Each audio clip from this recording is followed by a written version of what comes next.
አንድ ቀን የሰማ ሰው ዘኬዎስ ተመልሶ ጊዜውን ተጠቅሞ መንግስተ ሰማያት ገብቷል። 3 ዓመት አብሮ የቆየው ይሁዳ ጊዜውን መቀለጃ ስላደረገው ከክርስቶስ መንግስት ውጭ ሆኗል። እግዚአብሔር በምድር ላይ ከሰጠን በጣም ትልቁ ስጦታ ጊዜ።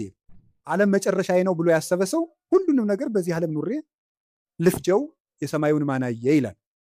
ዓለም ለእኛ መሻገሪያችን ናት ብሎ ያሰበ ሰው ደግሞ ዓለምን ተጠቅሞባት ይሄዳል። በሰጠን ጊዜ ካልተጠቀም ከእድሜያችን ቀንሶ ያነሳል። የማያፈራለትን ዛፍ በጓሮ የሚንከባከብ ገበሬ ጅል ማን አለ? በቀኝ የተሰቀለ ወንበዴ መንግስተ ሰማያትን የወረሳት በ3 ሰዓት ዝግጅት።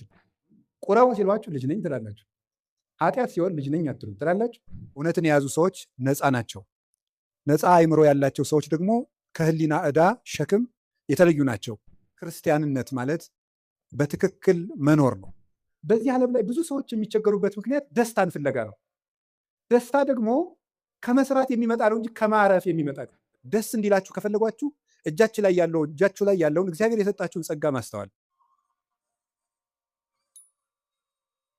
በስመ አብ ወወልድ ወመንፈስ ቅዱስ አሐዱ አምላክ። በስመ አብ ወወልድ ወመንፈስ ቅዱስ አሐዱ አምላክ። በስመ አብ ወወልድ ወመንፈስ ቅዱስ አሐዱ አምላክ። ይትባረክ እግዚአብሔር አምላከ አበዊነ ቅዱሳን ዘሰብአ ምሕረቶ ላዕሌነ። ይቅርታውን ቸርነቱን ምሕረቱን በእኛ ላይ ያጸና ቅድመ ዓለም የነበረ ይህንን ዓለም በቃሊነቱ የፈጠረ ትንኝንም እንኳ ሳይዘነጋ ይመግብ ስጋችን ለብሶ ዓለምን ያዳነ ዓለምን አሳልፎ የሚኖር ጌታችን መድኃኒታችን ኢየሱስ ክርስቶስ ላደረገልን ለቸርነት ስራ ሁሉ ከባህሪ አባቱ ከአብ ከባህሪ ሕይወቱ ከመንፈስ ቅዱስ ጋር አንድ ለምትወድ መንግስቱ ክብር ምስጋና ይግባው። የእናታችን የቅድስት ድንግል ማርያም የቅዱሳን መላእክት የቅዱሳን ነቢያት የቅዱሳን ሐዋርያት የሰማዕታት የጻድቃን ረድኤታቸው በረከታቸው ከሁላችን ጋር ጸንቶ ይኑር። በመካከላችን ተገኝቶ እንዲያስተምረን ቅዱስ ፈቃዱ ይሆንልን። እንደ እግዚአብሔር ፈቃድ የምንማማርበት ርዕሳችን ጊዜ ለምን በሚል ርዕስ ነው የምንማማረው። እንግዲህ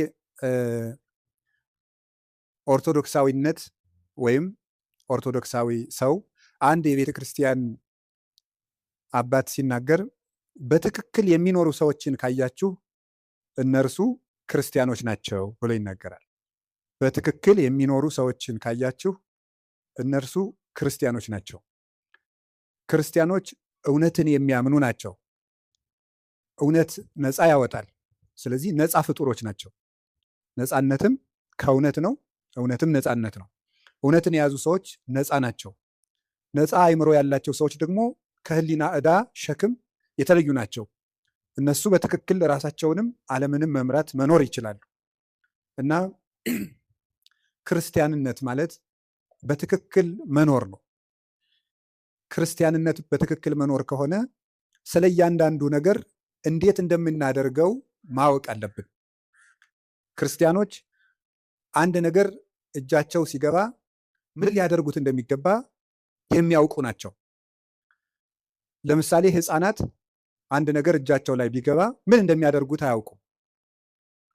በብዙ ልፋት የተገኘ ተቆፍሮ የተገኘ ወርቅ ወይም ዕንቁ ወስዳችሁ እጃቸው ላይ ብታስቀምጡ ወይ ይጫወቱበታል፣ ወይ ይወረውሩታል፣ ወይም ደግሞ ጭቃ ውስጥ ሊጥሉት ይችላሉ። ስለዚህ እንደዚያ እንዳይሆን የበሰለ ሰው ምልክቱ እጁ ላይ ያለውን ነገር ምን እንደሚያደርገው ማወቅ ነው። የተናቀውን አያከብርም፣ የከበረውንም አይንቅም ማለት ነው። መልካሙን ክፉ አይልም፣ ክፉውን መልካም አይልም። ነቢዩ ኢሳይያስ እንደነገረን አሌ ሎሙ ለለ ይብልዎ ለእኩይ ሰናየ ወለሰናይኒ እኩየ። መልካሙን ክፉ ክፉውን መልካም ለሚሉ ሰዎች ወዮላቸው ይላል። መልካሙን ክፉ ክፉውን መልካም ለሚሉ ወይም የተዋረደውን የሚያከብሩ የተከበረውን የሚያዋርዱ። ያው ሰው ህሊናው ሲንሸዋረር አጥርቶ ማየት ሳይቻለው ሲቀር የከበረው ነገር ዝቅ ብሎ ይታየዋል፣ ዝቅ ያለው ነገር ደግሞ ትልቅ ሆኖ ይታየዋል።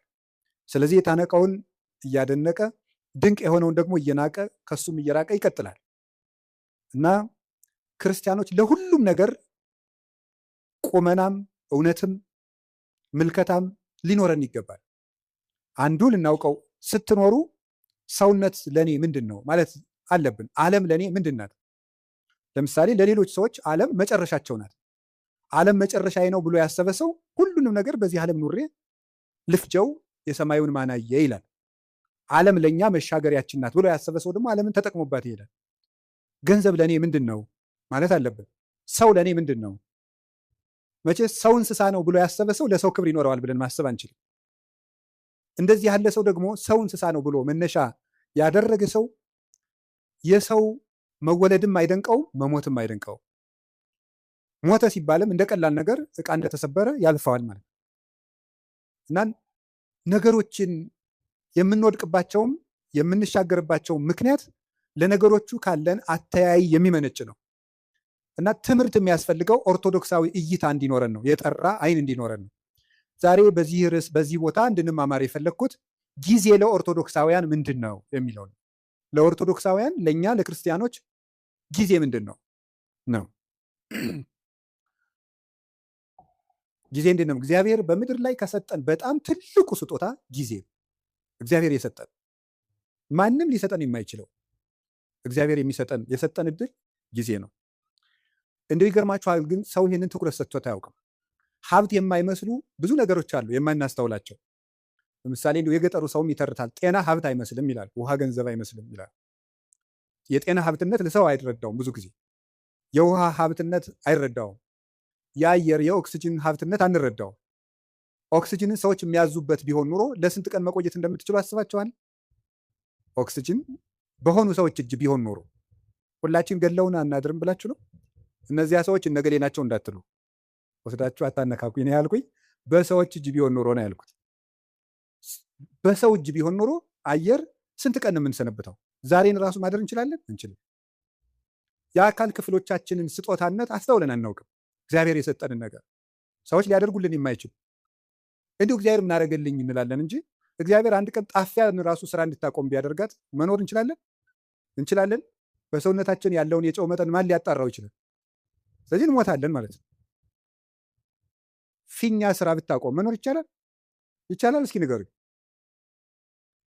ሌላ የባሰ ነገር ሰው የሚጸዳዳበት የአካል ክፍል ቢዘጋ መኖር ትችላላችሁ? ይቻላል? አይቻልም። እግዚአብሔር የሰጠን የአካል ስጦታ ማንኛውም ሰው የከበረ ሰው እንኳን ከብሮ የሚውለው እኮ መጸዳዳት ስለቻለ የከበረ ሰው እንኳን ቢሆን እና እግዚአብሔር እንዴት አድርጎ ስጦታ እንደሰጠን ማስተዋል አለበት። ደስ እንዲላችሁ ከፈለጓችሁ እጃችሁ ላይ ያለውን እግዚአብሔር የሰጣችሁን ጸጋ ማስተዋል። የሌለንን እየቆጠርን ከምናዝን ያለንን እያየን መደሰት ነው። ደስታ ከውጭ አይመጣም፣ ከህሊናችን ነው የሚመጣው። አንዱ የምናባክነው በጣም እያባከን ነው ያልነው ነገር አካላችን፣ አይምሯችን። እሱም በሌላ ጊዜ ትማሩታላችሁ። እንዴት አድርገን እግዚአብሔር የሰጠንን አካል እያባከን ነው እንደሆነ ትማሩታላችሁ። እኔ ግን ዛሬ መናገር የፈለግኩት ስለ ጊዜ ነው። እግዚአብሔር ጊዜ ሰጥቶናል። ጊዜ በእግዚአብሔር ዘንድ ምንድን ነው? ጊዜ ፍጡር ነው፣ እንደምታውቁት መለኪያ ነው። እግዚአብሔር ያለ ጊዜ ነው የኖረው። ዘመን ሳይፈጠር እግዚአብሔር ነበረ። ጊዜ ፍጡር ነው። በቤተ ክርስቲያን አስተምሮ የመጀመሪያ ሰዓት ትባላለች። ቁጥር የተጀመረው መጋቢት 29 ቀን ነው። መጋቢት 29 እና መጋቢት 30 ሚያዝያ 1 በሊቃውንት አነጋገር ዕለተ ጠቢባን ይባላሉ። ጠቢባን ሥላሴ አንድ ሳይሉ 29 ብለው ስለጀመሩ ነው። እንዲህ ያለው ነገር ለማያምን ሰው አይረዳም። ቅዱስ ጳውሎስ አንደኛ ቆሮንቶስ ምዕራፍ 2 ላይ ሲናገር መንፈሳዊ ነገር ለስጋዊ ሰው ሞኝነት ይመስለዋል ይላል። በስጋዊ አይን አይመረመርምና ለብእሲሰ መንፈሳዊ ሁሉ ይተሐሰሶ፣ መንፈሳዊ ሰው ግን ሁሉን ይመረምራል። ወሎቱስ አልቦ ዘይተሐሰሶ፣ እርሱም ግን የሚመረምረው የለም ይላል። እና ስጋዊ ነገር ያለው ሰው አንድ ሳይባል 29 የማይመስል ነገር ነው ይላል። ሃይማኖት ምንጊዜም ለስጋ የማይመስል ነገር ነው።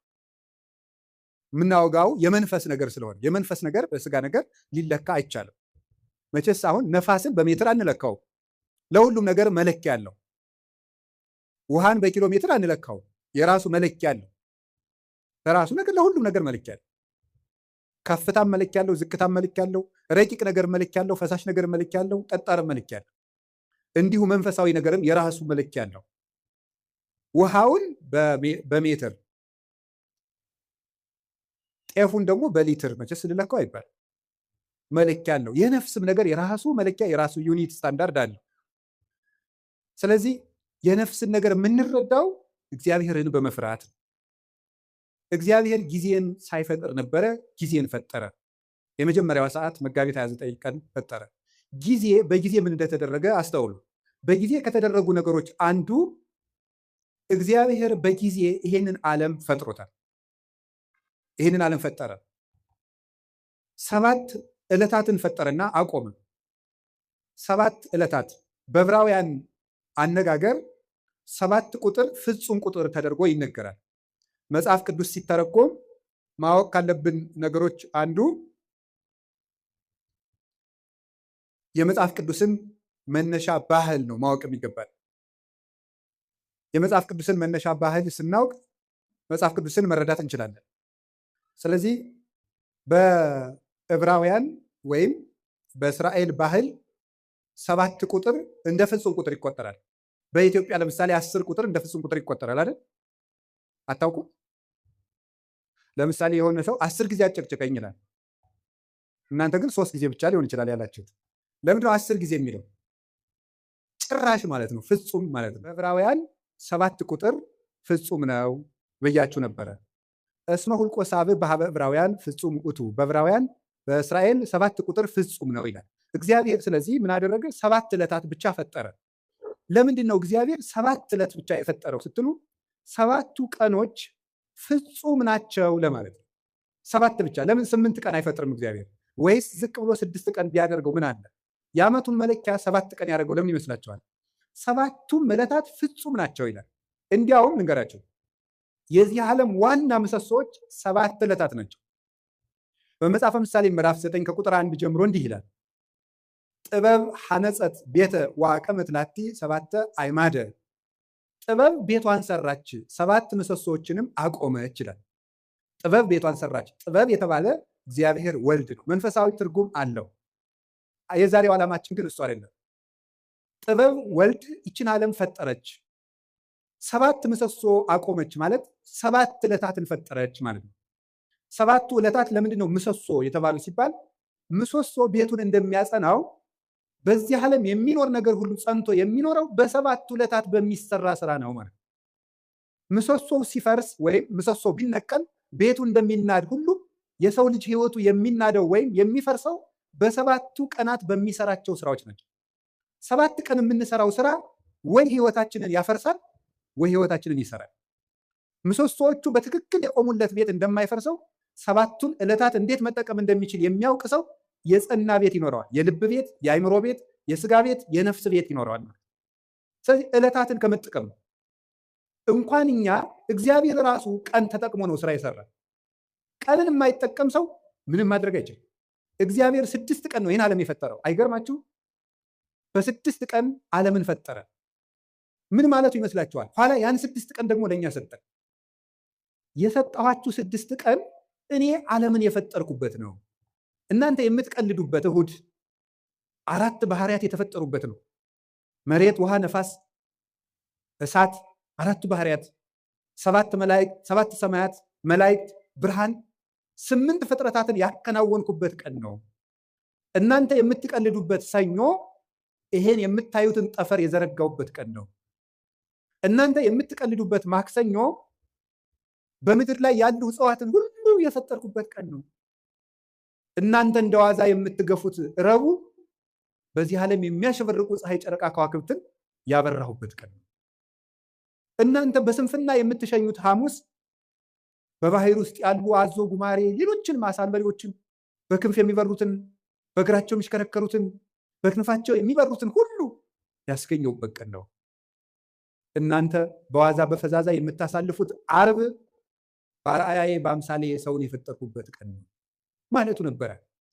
ሰኞ፣ ማክሰኞ፣ ረቡዕ እንደዋዛ ሲያልፉ እነዚህ ትዝ ብሏቸው ቃል እነዚህ ሁሉ ዓለማት 20 ዓለም ነው ያለው። አሁን እኛ ከ20 ዓለማት የምንኖረው በአንዷ በዳረ ጎጧ በጫፏ በዚች ምድር ነው።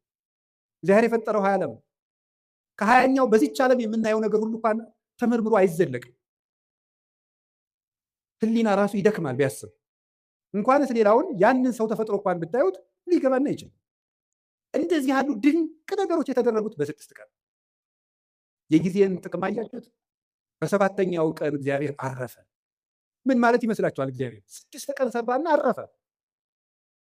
ስራችሁ ብዙ ይሁን እረፍታችሁ ጥቂት ይሁን ማለቱ ነበር። በቁሙ ነው፣ ወርቅ አለው፣ መንፈሳዊ ትርጉም አለው። ስራችሁ ብዙ ይሁን እረፍታችሁ ግን ጥቂት ይሁን። ይኸውላችሁ በዚህ ዓለም ላይ ብዙ ሰዎች የሚቸገሩበት ምክንያት ደስታን ፍለጋ ነው። ደስታ ደግሞ ከመስራት የሚመጣ ነው እንጂ ከማረፍ የሚመጣ አይደለም። ሐዘን ከየት ይወለዳል ካላችሁ ከረፍት ብዛት። የኃጢአት ምንጮች የሚባሉት መብል፣ መጠጥ፣ የረፍት ብዛት፣ እንቅልፍ ናቸው። ስለዚህ እረፍት የሚያበዙ ሰዎች ሁልጊዜም ህይወታቸው ሐዘንተኛ ነው። የእንቅልፍ ብዛት የተቦጫጨቀ ልብስ ያስለብሳል ይላል ሰሎሞን። ድሃ ያደርጋል ማለት ነው። ብዙ የምትተኛ ከሆነ የእንቅልፍ ብዛት መጽሐፍ ቅዱስ ነው ያለው፣ የተቦጫጨቀ ልብስ ያስለብሳል። ጊዜን ባለመጠቀማችን ምክንያት አይ ጊዜ የሰጣቸው አያገሌ ሀብታሙ ነው ምናምን ቢባል የድንቁርና ጉዳይ ነው። በጊዜ ያለመጠቀማችን እንዴት እንደሚጎዳን ተመልከቱ። እስቲ ርዕሳችን ምንድን ነው? እስቲ በሉ ምን አላችሁኝ? ጊዜ ለምን? እግዚአብሔር በጊዜ ዓለምን ምን አደረገበት አልኳቸው? ፈጠረ፣ ዓለምን አጸናበት። ጊዜ ምሰሶ ነው። ጊዜ መፍጠሪያ ነው። የሌለን ነገር ማምጫ ነው። ጊዜውን የሚጠቀም ሰው የሌለ ነገር ያመጣል። እግዚአብሔር በጊዜ የሌለን ነገር አመጣ። ሰማይ አልነበረ፣ ምድር አልነበረ። የሌለንን ነገር ማምጣት ከፈለጋችሁ ጊዜያችሁ ተጠቀሙ። ጊዜ ላይ የሚቀልድ ሰው ምኞቱን ታቅፎ ይሞታል እንጂ ምንም አያመጣም። ጊዜ ነው የሌለውን ያመጣል። እግዚአብሔር በጊዜ ለክቶ የምሕረት ቀጠሮ ሰጠ። በኖህ ዘመን 120 ቀን 120 ዓመት ሰጠው አለ። 100ውን ቀለዱ፣ በ20 አጠፋቸው። 20ውን ትቶ አጠፋቸው። በኖህ ዘመን የነበሩ ሰዎችን 120 ሰጣቸው። 20ው ሲቀር ንስሐ እንገባለን ሲሉ 100 ሳያልቅ ጨረሳቸው። ጊዜን ካልተጠቀምክበት ብሰጥህም አትጠቀምበት ብሎ ወሰዳቸው። ዛሬ ለምን ይመስላችኋል የምንቀሰፈው? እግዚአብሔር ጊዜ ሰጠው፣ አልተጠቀምንበትም። ስለዚህ እየቀነሰ ይወስድናል ማለት። በሰጠን ጊዜ ካልተጠቀም ከእድሜያችን ቀንሶ ያነሳናል። የማያፈራለትን ዛፍ በጓሮው የሚንከባከብ ገበሬ ጅል ማን አለ? የባስ በጠፈጠፉ እየተጠፈጠፈ ሌሎችን አዝመራዎች እንዲያጠፋቸውን ይልቁን በጊዜ መቁረጥ ነው። ስለዚህ እግዚአብሔር ይቆርጣል። የማያፈራው ፍሬ የማያፈራውን ዛፍ ከሱ ይቆርጡታል ብሎ ንግሩ። ወይ ወዲጎ ውስጥ እሳተ ገሃነም፣ በእሳት ያቃጥሉታል። ምን ፍሬ የማያፈራውን ቅርንጫፍ። አነ ውእቱ ሐረገ ወይን ዘጽድቅ ወአንትሙ አይጹቂሙ ንበሩ በየ ወአነብክሙ። እኔ የወይን ሐረግ ነኝ፣ እናንተ ደግሞ ቅርንጫፎች ናቸው። በእኔ ኑሩ፣ እኔም በእናንተ እኖራለሁ። ፍሬ አፍሩ፣ ካላፈራችሁ ትቆርጣላችሁ። እግዚአብሔር በጊዜ ምሕረት ሰጠ፣ በጊዜ ያልተጠቀሙትን ደግሞ አጠፋቸው። እግዚአብሔር ለመወለድ 5500 ዘመን ቀጠረ። 5500 ዘመን ሲፈጸም ተወለደበት። ዋመ በጽሐ ጊዜሁ ፈኖ እግዚአብሔር ወልዶ ዋሂደ ወተወልደ እምብእሲት። የዘመን ፍጻሜ በደረሰ ጊዜ እግዚአብሔር ተቀዳሚ ተከታይ የሌለ ልጁን ውረድ ተወለድ ሙት ተሰቀል ብሎ ለኩነተ ሥጋ ወደዚህ ዓለም ላከው። ንግድ ክብርት ከምትሆን ከመቤታችንም ተወለደ ይላል። ጊዜው በደረሰ ጊዜ በጊዜ እግዚአብሔር ተወለደ። በጊዜ ዓለምን ፈጠረ፣ በጊዜ ቀጠረ፣ በጊዜ ሱባዔ አስቆጠረ፣ በጊዜ ትንቢት አናገረ። ጊዜው ሲደርስ ደግሞ ተወለደ። እግዚአብሔር በጊዜ ምስጢር ገለጠ። በጊዜ ጌታችን መድኃኒታችን ኢየሱስ ክርስቶስ ብዙ ሰርቶበታል። ምስጢርም የሚገለጠው በጊዜ ነው። በጊዜው ተጠመቀ፣ በጊዜው ተወለደ፣ በጊዜው አደገ፣ በጊዜ ጾመ 40 ቀን፣ በጊዜ አስተማረ 3 ዓመት ከ3 ወር፣ በጊዜ ምስጢሩን ገለጠ። በደብረ ታቦር እንኳን ብርሃን ከገለጠላቸው ማለት እንዳትናገሩ እስካሜት ፈጸም በጊዜው፣ ጊዜው እስኪደርስ ድረስ በትንሣኤ ልቡናችሁ ቀንቶላችሁ ምስጢር ተከናውኖላችሁ በሀብተ መንፈስ ቅዱስ ተሰጥታችሁ እስክትናገሩት ድረስ ቆዩ አላቸው። በጊዜ የሚነገር አለ፣ በጊዜ የማይነገር አለ። ወቤ ብዙ ነገር ዛነ ነግረክሙ፣ የምነግራችሁ ብዙ ነገር ነበረኝ። ወባሕቱ ኢትክሉ ይእዜ ጸዊሮቶ፣ ነገር ግን ዛሬ ልትሸከሙት አትችሉም። በጊዜው ነግራችኋለሁ። በጊዜ የሚነገር አለ። በነገራችሁ ላይ ጥበበኛ ሰው ማለት የት መናገር እንዳለበት የሚያውቅ፣ መቼ መናገር እንዳለበት የሚያውቅ፣ በማይናገርበት ጊዜ ዝም የሚል፣ በሚናገርበት ጊዜ ደግሞ ዝም የማይል፣ ጊዜ ቦታ አይቶ የሚናገር ሰው ነው ጠቢብ የሚባለው። ሁሉም በጊዜው የሚናገር። ጌታችን ኢየሱስ ክርስቶስ በጊዜው ተሰቀለ፣ በጊዜው ተያዘ፣ በጊዜው ሞተ፣ በጊዜው ተነሳ፣ በጊዜው አረገ፣ በጊዜው ሀብተ መንፈስ ቅዱስ ላከላቸው። 10 ቀን ጠብቆ ያለ ጊዜ ጸጋም አይሰጥም። እንዲያው ልጁን እንደው ልጅ የሌላቸው እናት አባት 9 ወር ከ9 ወር አስቀድሞ እንደው በ3 ወሩ ከብት ጠባቂ ስለሌለን ልጁ ቶሎ እንዲደርስ ይወለድ ቢልኩልህ አይወለድም። ጊዜው ነው የሚወለድ። ለመውለድም ጊዜ አለ። ጸጋም በጊዜው ነው የሚሰጠው። ጥያቄም በጊዜው ነው የሚመለሰው። ጊዜ አለ። አሁን ፈልጌያለሁ ቢባል አይሆንም፣ በጊዜው ይሆናል። መቆየት ያለብንን መቆየት። እግዚአብሔር በጊዜው ሁሉን ሰራ። እንግዲህ ደግሞ በጊዜው ይመጣል። ያ ጊዜ መቼ እንደሆነ ደግሞ አታውቁም ብሎኛል። ትግሁ እንከ እስመ የተአምሩ ጊዜ ይመጽእ እግዚእክሙ፣ ጌታቸው የሚመጣበትን ጊዜ አታውቁምና ተግታችሁ ጠብቁ። ሶበሰ አይመረ በአለቤት ጊዜ ይመጽእ ሰራቂ እምተጋ ዋህለወ፣ ባለቤት ሌባ የሚመጣበትን ጊዜ ቢያውቅ ኑሮ በዚያች ሰዓት ይተጋ ነበር። ግን ሌባው መቼ እንደሚመጣ ስለማያውቅ ሌሊቱን ሙሉ መትጋት አለበት። እናንተም ጌታችሁ የሚመጣበትን ሰዓት ብታውቁት በዚያች ሰዓት ብቻ ትተጉ ነበር። ግን ጌታችሁ በ10 ዓመታችሁ ይምጣ፣ በ20 ዓመታችሁ፣ በ30 ዓመታችሁ ይምጣ፣ በ50 ዓመታችሁ፣ ስትጀምሩ ይምጣ፣ ስትጨርሱ አታውቁትም። ስታገቡ ይምጣ፣ ስትሸመግሉ ይምጣ፣ ሳታገቡ ይምጣ፣ ስታገቡ ይምጣ፣ አታውቁትም። በድህነታችሁ ጊዜ ይምጣ፣ በሀብታችሁ ጊዜ ይምጣ፣ ስትሾሙ ይምጣ፣ ስትሻሩ ይምጣ፣ የምታውቁት ነገር የለም። በሰጣችሁ ጊዜ ተዘጋጅታችሁ ኑሩ ብሎ ሰጥቷል። ጊዜ እንዲህ ያለ ሀብት ነው። የእግዚአብሔር ቤተሰቦች በጊዜ እንጠቀምበት። ጊዜን አባቶቻችን ብዙ ሰርተውበታል። ቅዱስ ቂርቆስ ያን ሁሉ ሰማዕትነት ሲፈጽም የስንት ዓመት ልጅ ነበር? የ3 ዓመት ልጅ። ድንግል ማርያም የአምላክ እናት ስትሆን የስንት ዓመት ልጅ ነበረች? የ15 ዓመት ልጅ ነበረች። እንግዲህ የዚህ ውስጥ 50ም አለ 60ም አለ። እንደገና ደግሞ ወጣት ነኝ እያላችሁ የምትቀልዱ ገና ልጅ አይደለሁ እንደምትል ለተንኮል ሲሆን ልጅ ነኝ አትሉ። ቁራው ሲሏችሁ ልጅ ነኝ ትላላችሁ። ኃጢአት ሲሆን ልጅ ነኝ አትሉ ትላላችሁ። አረ ይሄ ልጅ ነኝ ገና ቆይ ይሄን አትስጡኝ ትላላችሁ አትሉ። ግጥም አድርጎ ለመብላት ልጅ ነኝ የሚላል አለ እንዴ? አይጣል አይደርሳል። አሁን ማለት ተገኝቶ ነው። እንዲሁም ትንንሹ ነው ብዙ የሚበላ። ለማመንዘር ልጅ ነኝ የሚላል የለም። ትንሹም ትልቁም ለጽድቅ ሲሆን ልጅ ነኝ አትበል ብሏል። ሕፃን ነኝ ይተበል እስመ ንዑስ አነ፣ እኔ ልጅ ነኝ አትበል ብሏል።